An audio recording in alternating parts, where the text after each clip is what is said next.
आज आपण बघूया की स्टार्टिंग अर्लीमध्ये काय प्रॉफिट होतो आणि कॉस्ट ऑफ डिलेमध्ये आपले किती नुकसान होते.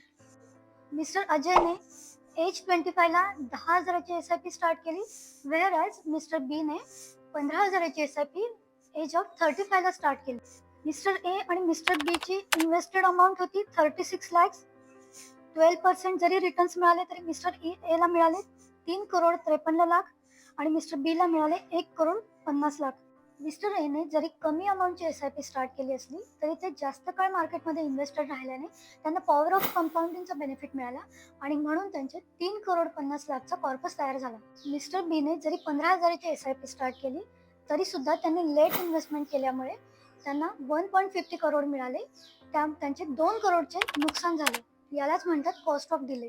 मिस्टर बीला मिस्टर ए सारखी 3,50,00,000 अमाऊंट पाहिजे असेल तर त्यांना 35,000ची SIP स्टार्ट करावी लागेल. तुम्ही तुमची SIP कधी स्टार्ट करताय? मला या नंबरवर कॉन्टॅक्ट करा.